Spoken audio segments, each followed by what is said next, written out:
abantu mukomeje gukurikirana ibikorwa bya Rock Kimomo ku gasobanefilms.com. uyu munsi tukaba tugiye kubereka business bita Uplift Uganda ikorera ku isi hose mu bihugu byose bigize isi za Amerika. Ndetse mbere yuko dutangira noneho kukwereka uburyo iyi business ikora, turagira ngo tubanze tukumenyeshe cyangwa se tukubwire ibintu byerekana ko business ugiye kujyamo itari scam se cyangwa itambura. Ibyo turi bubanze tukubwire mbere yuko twishyira muri iyi business ya Uplift Uganda, umenye ibintu uzajya ugenderaho mu wese uzajya kubwira jya muri iyi business ikora online, kugira umenye kuko ikora neza cyangwa se itambura. Nibyo turi bubanze kukwereka. Reka tubikunyuriremo gatoya, ubundi duhita tukubwira ni business nshyashya yaje ibyayo, wabanje kumenya ibisabwa kugira ujye muri business yari yose yaba iri ahantu abantu bashaka kugushyiramo. Ujye ubanza umenye niba wayijyamo cyangwa utayijyamo bitewe n'impamvu runaka tugiye kukubwira, uzajya ukurikiza kugira ubone ko business ari iya nyayo. Ikintu kikwereka ko business itari scam cyane iyo ugiye kuri Google usacengamo wenda n'ibingi twahise Uplift Uganda, wandikamo ngo Uplift Uganda Investment Company CEO. Iyo ubisacinze kuri Google hejuru hakazina ry'umuntu yikuriye, biba bivuze iyo business irazwi. Hanyuma nyuma y'uko izwi na nyirayo yihagarariye arahari, iyo igerageje kubambura uwo muntu niwe bafunga bakamwishyuza ya mafaranga kuko bifite umuntu yihagarariye. Bitandukanye n'izindi business zose. Business yose uzajya kuri Google ugasacinga iyo business ugasanga ntago CEO wayo ari mentioned cyangwa ntagazwe, bivuze ko iyo business itari registered isaha n'isaha yakambura abantu. Ariko iyo ifite akarusho, wowe icyo usabwa ni ugushora mu minsi 20 amafaranga yawe akaba yikubye kabiri.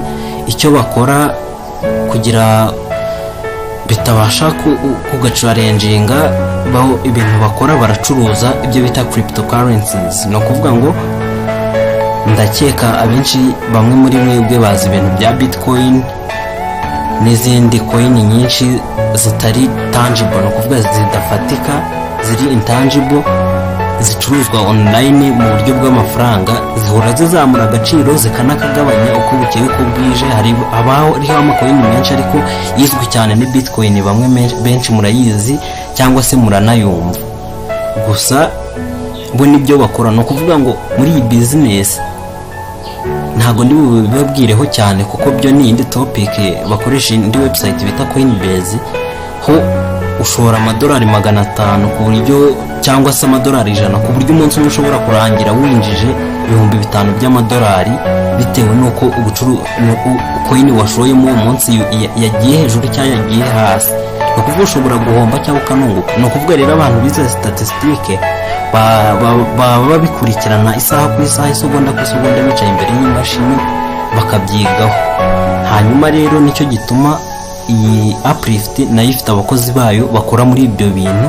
Mwebwe mushyiramo amafaranga bakayabacururiza, noneho iyo inyungu yabaye nyinshi bakongerera na bonus ya 5% kuri rya 10% wari kwinjiza ku munsi. Kandi wemerewe kubikuza igihe cyose ushakiye. Wagejeje $2,000, ubwo urumva warashoye $10,000 buri minsi 2 ushaka wajya ubikuza ibyo 2 byawe. Ndetse akarusho nta n'ikintu bagukata. Reka twereke procedures zose, hanyuma nawe ugeremo ubikurikirane, urebe ko nawe hari icyo byagufasha. Udafashe risk mu buzima ntacyo waba wizeye urimo kugeraho. Natwe niyo mpamvu tuba twagiye tubizengurukamo, kandi natwe urabona tuba twamaze kubibereka kugira ngo namwe mutere imbere. Umuntu atajya areba agasobanuye gusa nta kindi kintu afite arimo arinjiza, byibuze ukagira n'izindi nyungu ukura mu gasobanuye. Murakoze. Kongeye kubasuhuza abantu mukomeza gukurikirana ibikorwa bya Rock Kimomo hano ku gasobanefilms.com. Uyu munsi ntago twabaheza uburyo bwaje bushyashya bwo muri Uganda bwo gukorera amafaranga wicaye iwawe ho nta kindi kintu bagusaba gukora, nta kureba video, nta kugira ikintu kuvuga no gushora investment. Nkuko wabitsa amafaranga muri banki bakajya bakungukira, ariko iyi business yo nari nabibabwiyeho muri ibushize yuko tugiye kubazanira business irimo irakora neza. Twari tukiri kuyisuzuma ngo turebe yuko nta kintu kigaragaza ko yambura. Tumaze kubikozaho inshuro nyinshi nkuko mubireba muri payment proof cyangwa se ibi bigaragaza. Noneho tugiye kubereka uburyo nawe wayakorera aya mafaranga. Ni ukuvuga ngo baguhereza 10% y'amafaranga washoye buri munsi mu gihe kingana n'iminsi 20. Ni ukuvuga ngo ukubye mu bazi imibare, ni ukuvuga ngo amafaranga yawe yikuba kabiri mu minsi 20. Niba washoye 10,000 mu minsi 20 baguha 20,000, ariko ntago bayaguhera rimwe. Wemerewe kuyabikuza igihe cyose ushakiye kuko baguha 1,000 buri munsi niba washoye 10,000. Amake ya nyuma yo gushoramo ni 2,000. Iyi business yo iri seriye cyane, nta nubwo izarangira, si promotion, ni ugushora. Hanyuma ikindi akarusho kayo kitandukanyeho n'izindi zose business mwagiye mubona za online, iyo nta kintu isaba. Reka tubibereke. Mu gutangira rero iyi video urimo kureba nyine turimo kukwereka tugusobanurira, muri description yayo niho hari link yo gutangira na comment. No muri comment ya mbere nayo nikivuga irakwereka link yo gutangira kuri kari akantu kamanuka kakujyana muri description. Ugakandaho description igahitiza nkuko mubireba, ugakanda kuri iyo link yo gutangira ngiyo twayishyizemo, ukayikandaho then ugategereza tugatangira. Iyo umaze gukanda kuri link urategereza gato. Iyo umaze kwirodinga hano ni ukuzuzamo amazina yawe, izina rya mbere Rocky akari ryo dukoresha, last name dushyiremo Kimomo. Kuri username ho dushyiremo Kimomo naho kuko ushyiramo izina rimwe. Sponsor ni Kimomo. Kuri sponsor ni itegeko ko hazaba handitsemo Kimomo kugira ngo uzabashe kwinjiza neza kandi wiyicariye iwawe 10% ku munsi. Hanyuma hano dushyiremo nomero, email dushyiremo agasobanuye movies@gmail.com.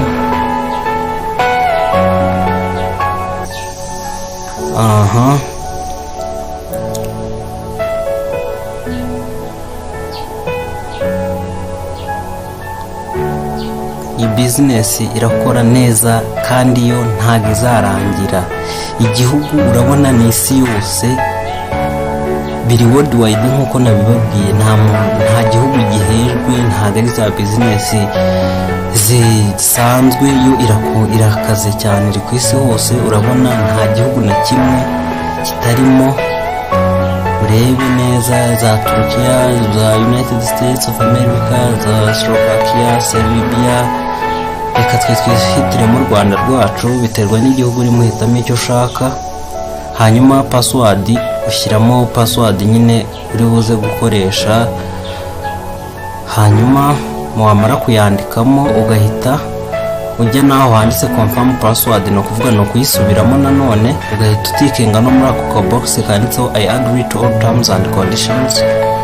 Wamara kugatikinga ugahita ukanda aho handitse sign up, bigahita biza. No kuvuga ngo hari igihe bashobora kukubwira your username is already taken mu gihe ukanzara kuri sign up.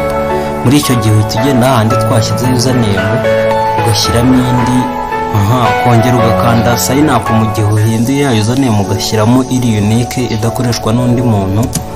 Wamara kuyikanda bigahita biza nka gutya welcome back. Noneho uhita ushyiramo ya username wakoresheje na password. Noneho ushyiramo ya username yawe Kimomo twenye twakoresheje, ugashyiramo na password yawe. Hanyuma wamara kuyishyiramo ugakanda kuri ahanditse login, ni ukuvuga ngo ugahita utegereza gato ukageramo imbere n'iya mbere. Aha bihita biza gutya, hejuru handitseho uplift, ni ukuvuga iyi dashboard niko bayita ahatangira. Iyo ugiye gushyiramo noneho urabona hejuru abanditse account balance, daily earnings n'ibindi byinshi by'amafaranga winjiza rya 10%, ndakeka muraribona. Noneho reka tujye kuri my team hariya, mu gihe ukanze kuri turiya turongo dutatu turi hejuru, ndakeka mwatubonye aho nkanze. Hanyuma iyi ni linki uha abantu ushaka kwinjizamo, gusa ntabwo ari byo twebwe kutugenza kuko kwinjizamo abantu si ingenzi. Hanyuma iyo tujya aho hakurikira kuri invest, my profile yo nayitarutse kuko ni nziza, ya email ukoresheje n'amapassword n'ibiki mu gihe ukeneye guhindura ibyo ngibyo. Hanyuma make investment, ni ukuvuga hano ushyiramo amafaranga ushaka kwinvestinga kugira bajye bakungukira 10% buri munsi. Reka dushyiremo nk'ibihumbi 10 turebe uko bigenda. Ni ukuvuga iyo ugiye gushyiramo ibihumbi 10 biba bisaba ngo nko kuri mumbu ufite ibihumbi 10,500 cyangwa 600 kugira hajyemo na transaction fee. Hanyuma ugahitamo igihugu hano, wamara guhitamo igihugu ugakanda check to continue. Ibi ngibi reka tumere nk'abo bitarutse, reka tubanze dukande continue to check out, hanyuma dushyiremo ibyo bihumbi 10 urebe dashboard uburyo ihita zimeze.